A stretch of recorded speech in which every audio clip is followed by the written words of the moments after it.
brand of clothing and other merchandise, and just great all-around people that do amazing things for our city.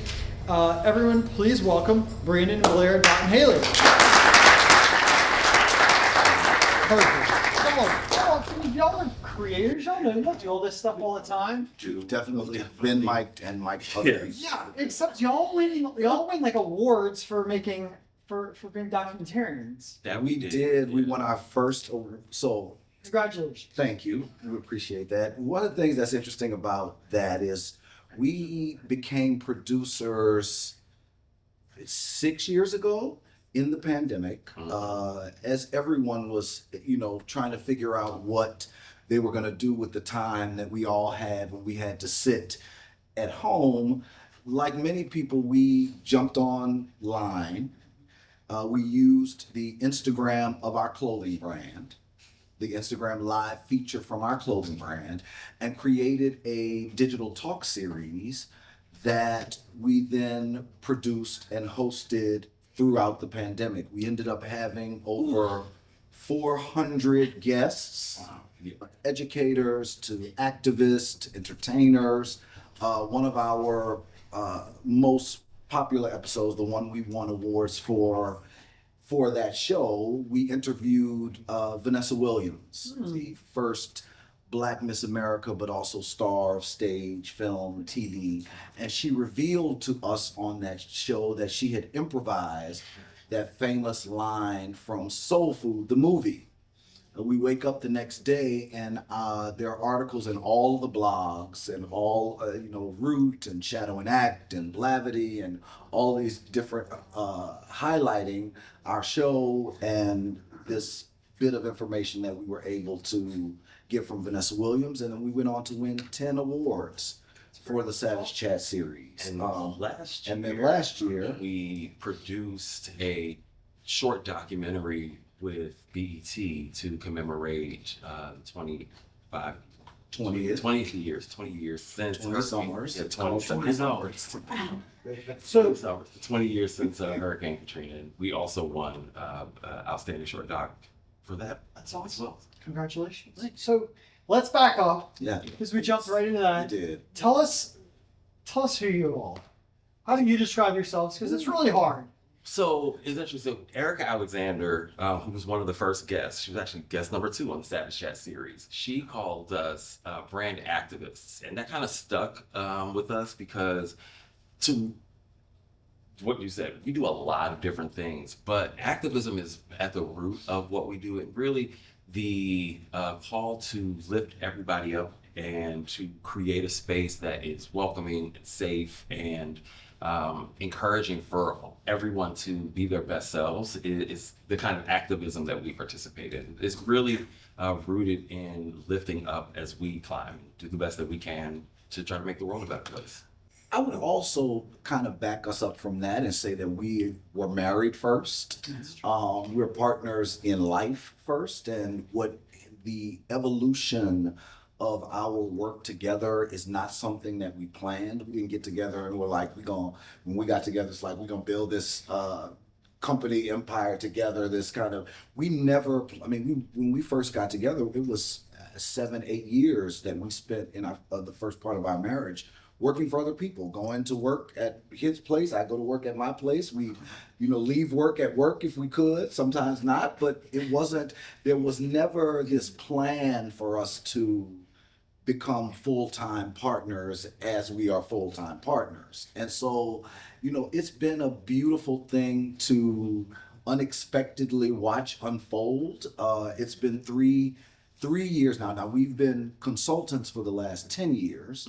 I've been full-time as the CEO of the Dottin-Haley Group now for 9 years.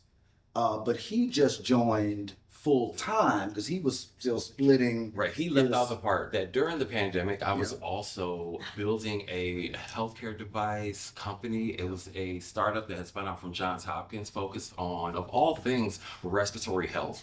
And so in the midst of the pandemic, No stress, absolutely, little things. he was trying to figure out what to do with his time. I was like, what is going on right now? And What I will say is that it was so interesting being on, like, there were days where I would be on Zoom with like Johnson and Johnson or Phillips or something like, and then immediately coming off close to the computer. Hey everybody, welcome to the Savage Chat. It's like we would be sitting there at like camera, and okay, go. And so I think the evolution, I think, has also shown us both what we are capable of, and one of the things that we absolutely now believe is that we can do anything. We figure it out. We just kind of move and come up with ideas, and I think that's a part of what ends up happening with our professional career, is that we like to try new things. Like we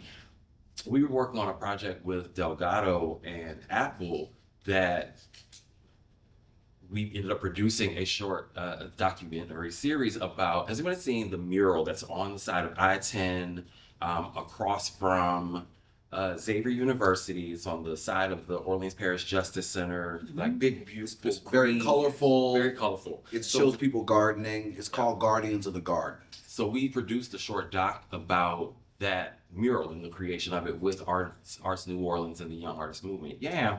And Blair got the bug then. He said, ooh, I like this. I want to be a documentary. I want to do this. And 3 months later. Right, 3 months later. 3 months later, BET says, so we're doing this documentary. We'd love for you to so we'd love for you guys to produce it. So we just kind of followed this. You know what? I think I want to try this and see where it takes me and see what ends up coming of that. And well, one of the things I also realize is that life will bring you what's supposed to come to you. And you have to be open, willing to take a chance on yourself and be willing to bet on yourself to win, even if it's something that you've never done before. We had never produced before we did the Savage Chat series, we never produced a talk show. And you can tell when you watch that first episode, you can tell we had first episode, what's going on. The evolution. We know the feeling. Just from that first episode, we didn't even have a ring light that first episode. We had a lamp.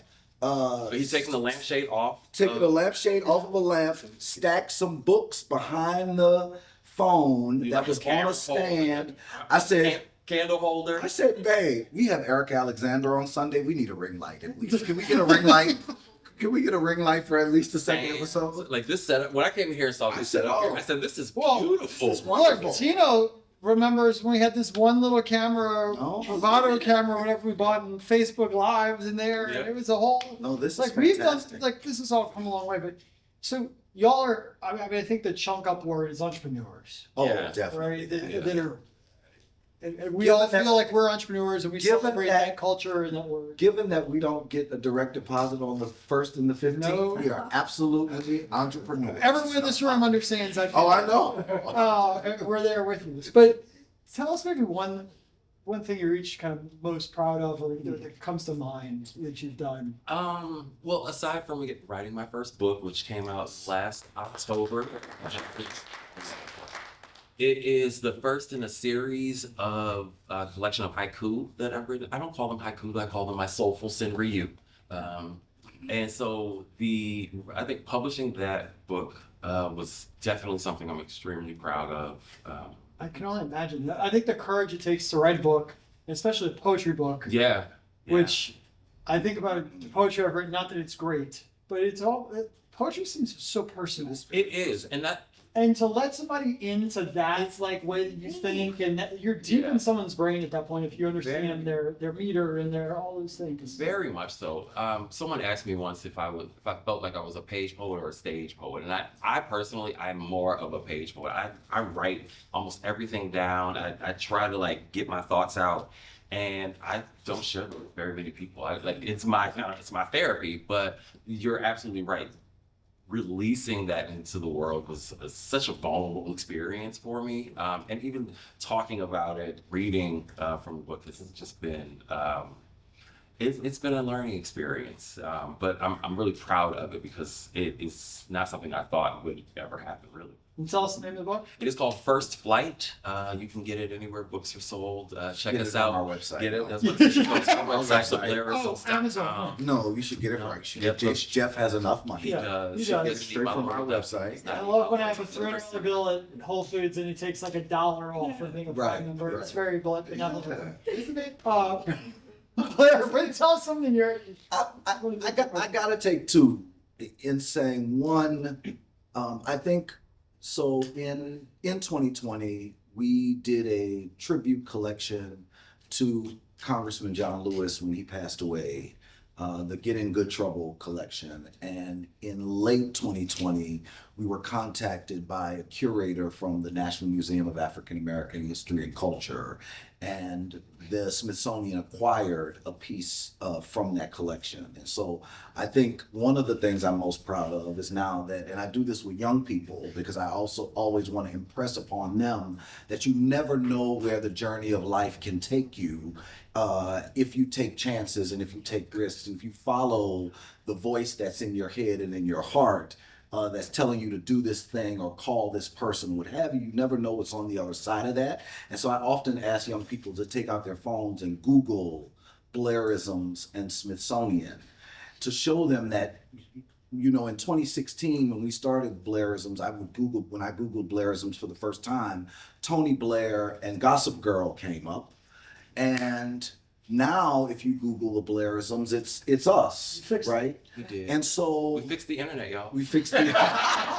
And so It's possible. because something that we, you know, never imagined would take the shape, form, and go out into the world the way that it did, and to be acquired by the Smithsonian when they came knocking and asking us, not the other way around. I think is one of the greatest things that we could have ever imagined when we started. I mean, it's beyond anything we could have imagined. The other thing I'll say is that I'm most proud of, and we were talking about this, is the fact that we have, as Black, queer, male, married entrepreneurs, been able to be successful and survive 10 years in the making. I mean, survive the pandemic, survive what is happening in the world right now. We survived the first Trump presidency. 15 years of marriage, almost 15 years of marriage. We've survived each other. We've survived each other. My couple is a big deal. Yes, we just- And someone who's at 14. Yep, we you know, just celebrated 15 years of marriage a couple weeks ago. And so that I would say is one of the things that I'm most proud of. y'all have a kind of familiar last name. Yes. And we just had this great book as a book club book here. And I thought I would read something about your grandmother. Just if y'all will indulge me here for a second. Aretha Castle Haley. On September 17th, 1960, 20-year-old Aretha Castle Haley walked into McCrory 5 and 10 cent store at 1005 Canal Street with with fellow African Americans Rudolph Lombard and Cecil W. Carter Jr. and white graduate student Sidney L. Goldfinch Jr. sat at a refreshment counter at the back of the store and requested service. Restaurant manager Wendell Barrett believed that blacks sitting at the counter created an emergency and asked them to leave. When they refused, Barrett whistled and employees removed the stools, turned off the lights, put up a close sign, and called the police. A number of officers responded to the, quote, crisis. Every person in the group was a member of the Congress of Racial Equality, an organization for integrated activists that fought for civil rights and political rights of blacks. The four refused to leave and were arrested for criminal mischief and sentenced to serve 60 days in the parish prison and pay a fine of $350. A week earlier, a similar demonstration had occurred at Woolworths. Police Superintendent Joseph Geruso issued a statement that individuals who participated in sit-ins did not represent the community's interests and that violators would be prosecuted under the law. Mayor Shep Morrison also released a statement noting that directed Geruso to disallow any sit-in demonstrations because it was against the community interest, the public safety, and the economic welfare of this city, and that henceforth they were prohibited. Haley and her compatriots appealed their convictions all the way to the U.S. Supreme Court, and on May 20th, 1963, the lower rulings were reversed. The court held that the state or local government could not direct continuance of segregated service in restaurants or prohibit any conduct directed toward its discontinuance where there was no violence present or imminent by reason of public demonstrations. The ripple effect was far-reaching and overturned 7 different cases in Alabama, North Carolina, South Carolina, Georgia, Louisiana, and Maryland, proving to be monumental in the civil rights movement. Lombard versus Louisiana. It's your grandmother. That is. I mean, if there is anything that I would say is in any singular thing that I could say is responsible for who I am and will continue to become in the world, it is the time that I got to spend at her, my grandfather, my great-grandmother, my great-aunts, at all of their feet during my formative years. I've got to spend my first 8 years with my grandmother and grandfather before they passed away, and my first 12 years with my great-grandmother. And, you know, it wasn't that they sat us down and told us all these stories necessarily. It was more of just gleaning from their presence. She took me, I was her +1 when I was old enough to be, to sit still.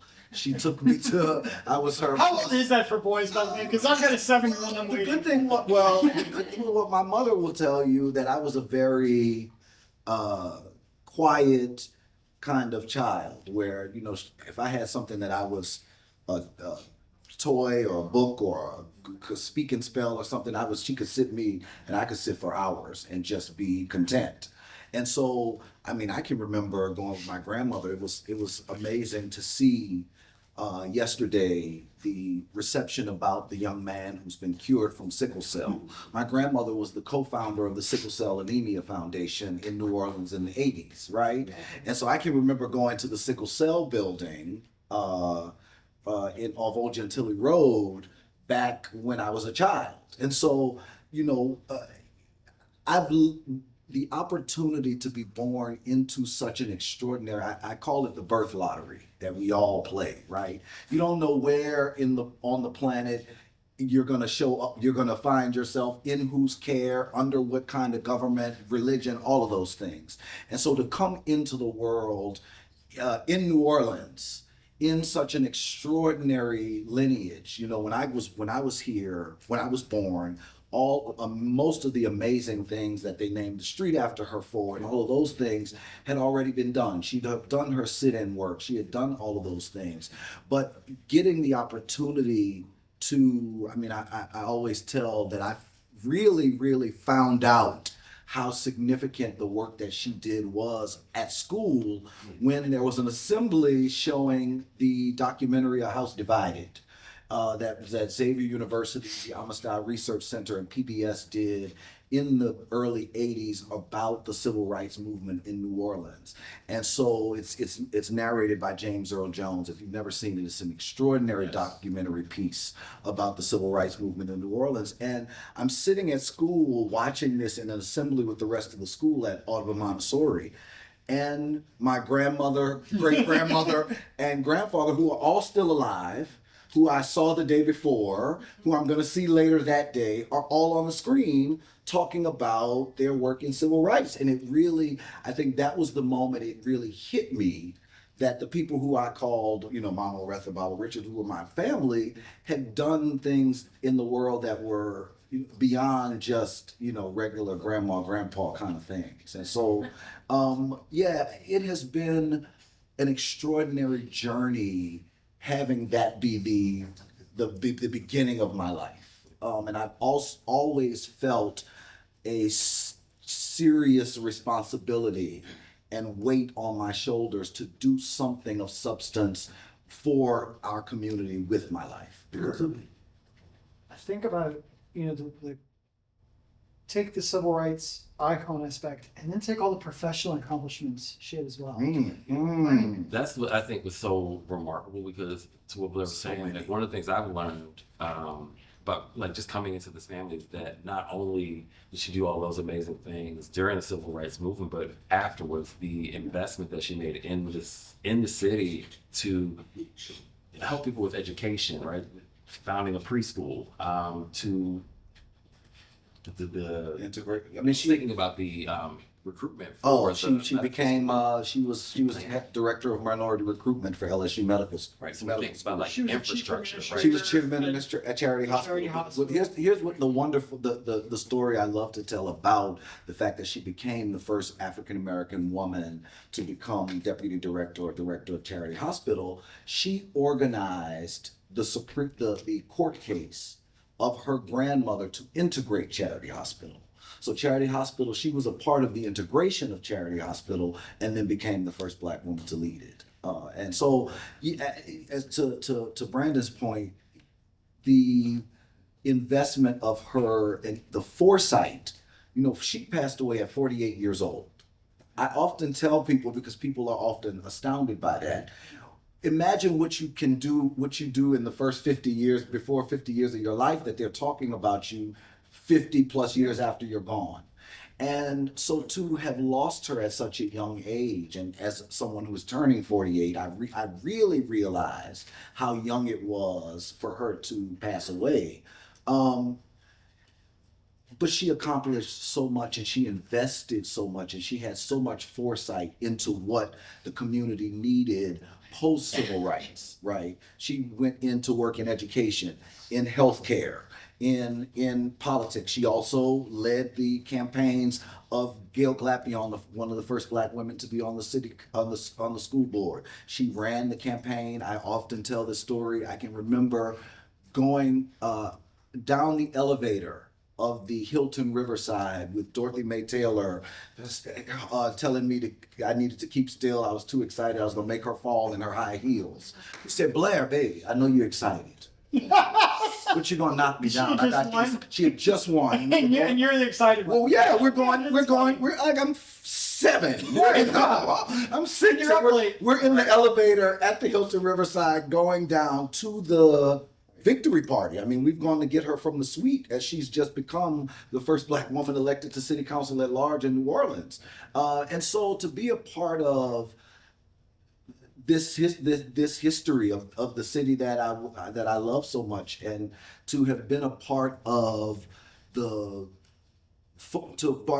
family who invested so much and gave so. I mean, our family feels like we gave the city my grandmother, because my father and my uncles, they missed a lot of the time that I got with her, because when they were my age, she was in the street fighting and protesting.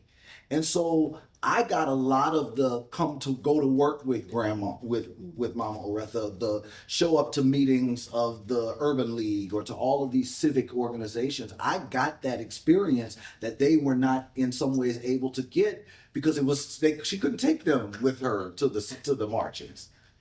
So yeah. Well, I'll ask one more, and I'm sure other people want to say things and ask questions.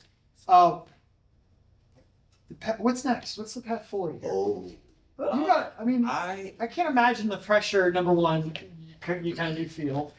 But also, like, you all are kind of on a streak. You've had a lot of great things. Yeah, I would say. And I'm sure you get a lot of interesting phone calls. oh yeah. Dude. And DMs. Yeah. One of the things that I am, since moving here, I'm really invested in seeing New Orleans East be redeveloped or developed into what it can and should be. I think What it was. and what it was. I think I am, as an entrepreneur, really thinking about how we can use our talents and our chutzpah to really like make the city better, specifically where we are currently residing. And as somebody who's not from here, who's not from New Orleans, I love the city a lot to have moved here, because it's something I never thought would ever happen.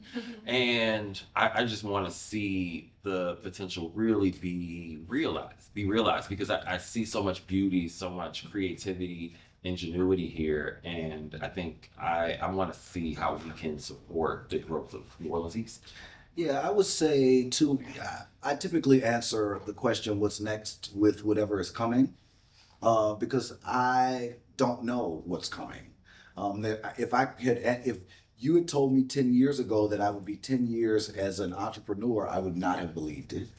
And so for us, we are thankfully have been able to both survive as entrepreneurs, create a decent life for ourselves, but also do work that invests and reinvests in community, in education, in young people. And so we've been managing a project with Delgado Community College and Apple that brings Apple technology, software, hardware, resources to the city. We were responsible for a deployment of Boys Town, Senegal, Junior Achievement, all were gifted, granted Apple hardware at the end of last year as a part of the work that we've been doing. We have a number of exciting community projects on the horizon, right? We've been doing work with Junior Achievement. We've been doing work with Arts New Orleans and the Young Artist Movement. We have some work on the horizon. We've been doing work with the Ashe Cultural Arts Center. So it's important for us to, at the same time as we are releasing books and potentially producing documentaries and doing that kind of work, also to do work with people who are investing and reinvesting into young people and into the community at large. Expressing our range. There you go. Yeah. And Lauren's going to make sure that you're involved with the Louisiana Children's Museum, since your grandmother was a founding. Yes, and we actually have done work with the Children's Museum already, and are looking. We're on the with our 40th birthday. We're on the 40th committee. We're on the committee for the 40th birthday, and excited about that. We were actually at the museum yesterday, teaching a Brandon led a photography workshop for the Teen Catalyst character program. So yeah, we are locked into the church. It's amazing asset we have in the city, again, in no small part because of your grandma. Yeah. Questions? Who wants to start? How's that possible? Y'all are the most outspoken group. Only because y'all are just so much for it. It's just amazing to see that after I keep on calling the pandemic Katrina, and I got to get out of that. No, I get it. Two people. I mean, lots of people experience success in COVID. And real estate experienced success in COVID. So it's really nice to see two people that are married, because working together has to be a fact of an experience, but thriving and truly rewarded, and that y'all are.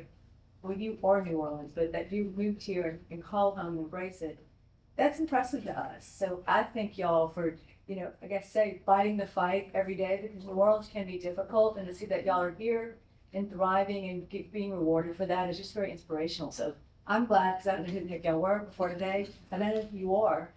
And anytime I can see something positive in New Orleans, it makes me very happy to call you all. So thank y'all. Thank you.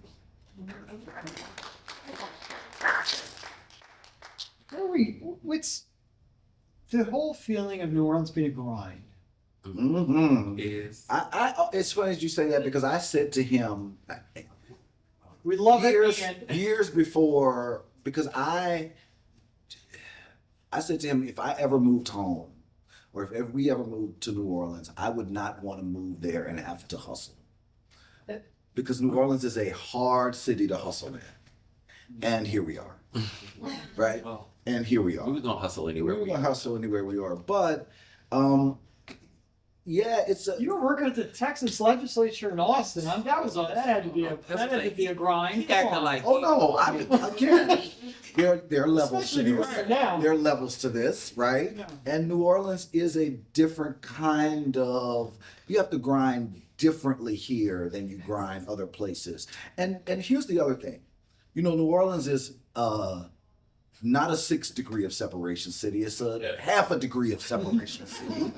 And it makes for relationship management to be such a that's why I let him do it all. Delicate, different beast than it is in other places. It just is. And one of the things I'm grateful for is that I was groomed in old New Orleans, right? I learned all of the ways, because New Orleans, even though it is a new city in some ways, the more things change, the more they stay the same.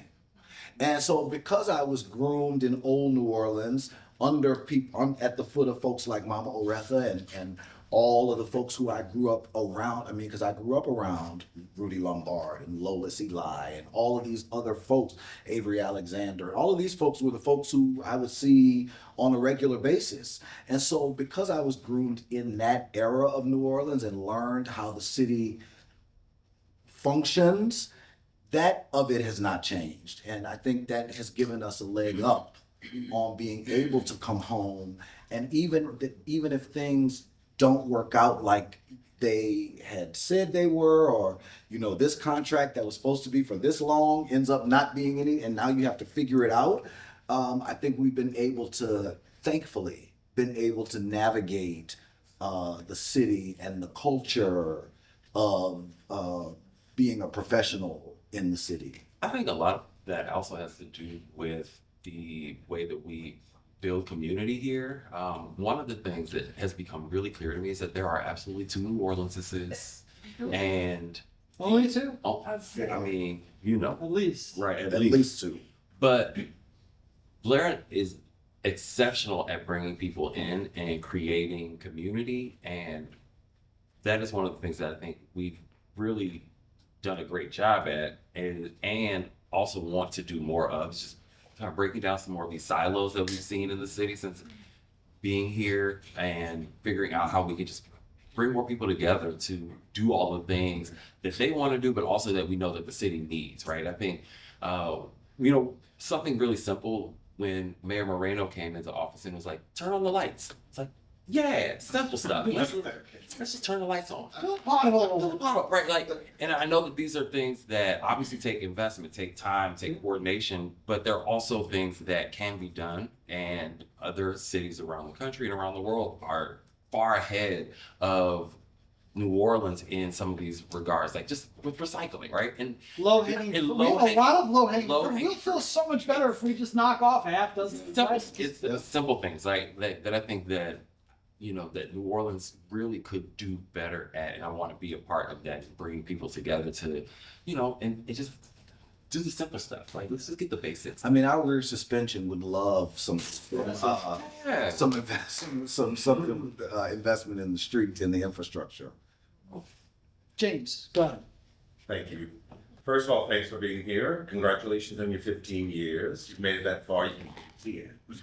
I know that you, as a gay couple, have more challenges than maybe your peers around you in a city like New Orleans. And I just think it's poignant that you're here today on the anniversary of a horrific situation that happened in 1973, where arsons murdered over 32 gay people just for expressing their lives.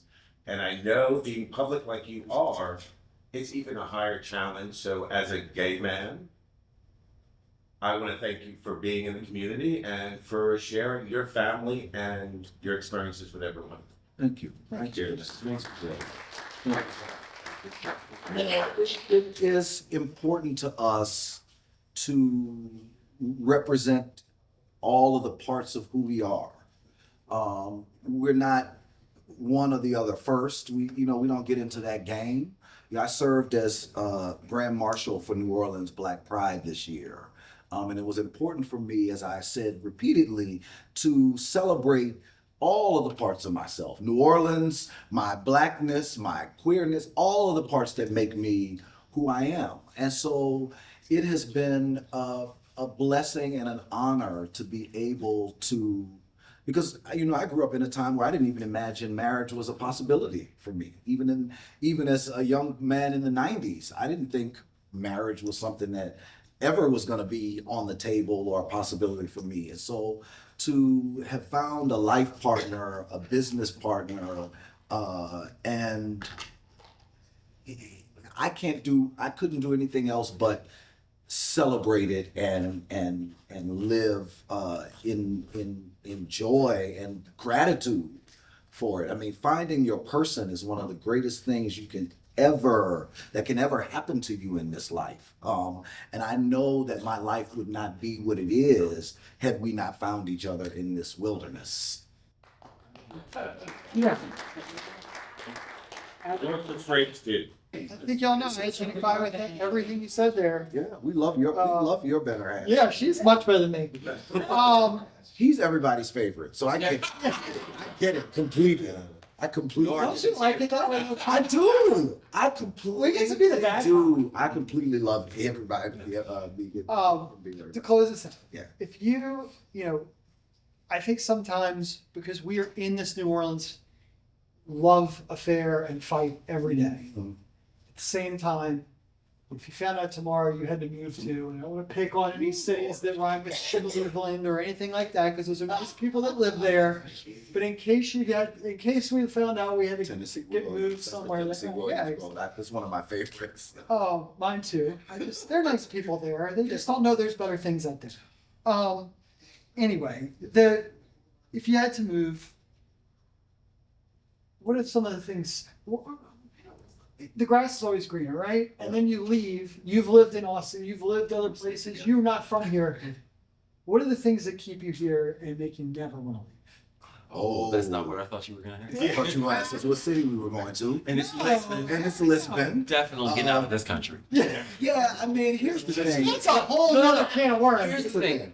I just want to grow old somewhere that believes in free healthcare. And once America gets on board with that, like just as a right, like, hey, you know, then I'm all for staying in America with free healthcare. I am someone who never, someone who was born, raised here, went away to college, came back, went away again, as we were talking about earlier, I moved back to New Orleans 3 weeks before Hurricane Katrina happened. I moved my stuff back from Austin August 1st, 2nd, 2005. You weren't even unpacked. Was not even unpacked all the way. You could have left right then. I really could have. Well, I wish I would have, because I put all of my stuff in the storage when I got back, and 4 weeks later it was all gone. All of my personal, kind of all of my stuff. And so, as someone who did not, because post Katrina, I lived in Atlanta for 3 years and then moved to DC where we met and had been living up until 2023. As someone who did not foresee moving back here, even when we made the decision, it was a very quick decision, and we just did it within a matter of, I'll give you context. We bought a place in Baltimore in March of 2022. We bought a place in New Orleans in December 2023. We had just had our housewarming in Baltimore and put in the offer for New Orleans 2 weeks later. And it was because of, you follow, again, when opportunities and things are coming to you, you have to sometimes make decisions based on those things. And at the time, we had a number of very strong opportunities that had presented themselves to us in New Orleans to do work that would necessitate us being physically in New Orleans. And so we very quickly bought a house in New Orleans. Beautiful house, and it's as real as you all will understand. Like, what I'm saying, like, when a house comes on the market and it's like, oh, that's gorgeous. Yeah, and that's the price of it. And then the bank says yes, you kind of don't say no. Just go with that. And so we did.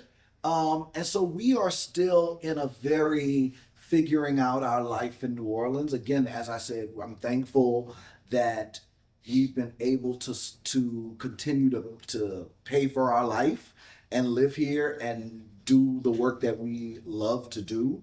And so what makes me stay here is wanting to see the place that I, grew up in and love be its best self.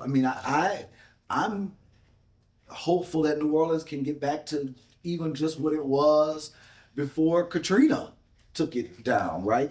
Even knowing that there was so much work to do then, right? There was a lot of work to do then. I also, don't romanticize old New Orleans as if there were no problems with old New Orleans. We can't talk about old New Orleans like it was completely perfect. There's some of the, and what that does, and I think what I think continuing to remind ourselves that some of these challenges are decades and decades and decades old, and they didn't just come from this legislature or this one past mayor or this one. These are some of these challenges. I mean, the pipes in the city they've been needing to be replaced for decades, right? There are challenges that New Orleans is facing that didn't just start post-Katrina or post-pandemic, but have been exacerbated by those things and have to be addressed almost like interest on a principal debt. And it's the people here that really keep us here. I mean, like, Look. there's so much love here that it's like, how could you not? I think that's a great, and it's special to live somewhere where you choose to be there every single day. That's right.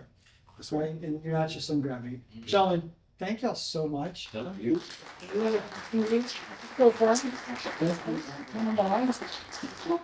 And these photos, this is a Yeah. photo. These are photos from my family, and so that's me all the way to the left. That's my great grandmother, Virgie Castle. We called her Medea. She worked and ran the bar at Dookie Chase Restaurant for 40 years. People are often curious about the connection between the civil rights movement and Dookie Chase and how that started. That started, I asked Mama Chase, she was doing a talk at the Smithsonian a couple years before she passed away. And I went to the back mic and said, Miss Chase, and I wanted to make sure she didn't know who it was. Can you talk to us a little bit more about the civil rights movement and the connection of the civil rights movement to the restaurant and what was happening in New Orleans? And the first words out of her mouth was, I had a woman who worked for me who was Aretha Castle Haley's mother. And so because what is known as Freedom House, which is the house that my grandmother, brought the civil rights workers to, the Freedom Riders, is literally 2 blocks around the corner from Dookie Chase Restaurant. And my great-grandmother worked there during the civil rights movement. That is how Dookie Chase was brought into the civil rights movement, through my grandmother. And so that is her. Next to her is my uncle, is my dad. Next to him is my mom.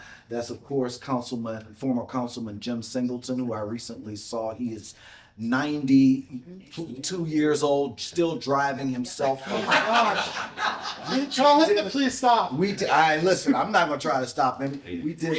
He was moving faster than some He was moving faster than That's some of the the people. word, yeah. That is my Uncle Martin, my other Uncle Sundiata on the other side of Mayor Sidney Bartholomew. Yeah. And you told me, don't call the street. So one of the things that has happened in New Orleans is the abbreviations of names, and NOLA is a thing now. Yeah, that one bugs me. And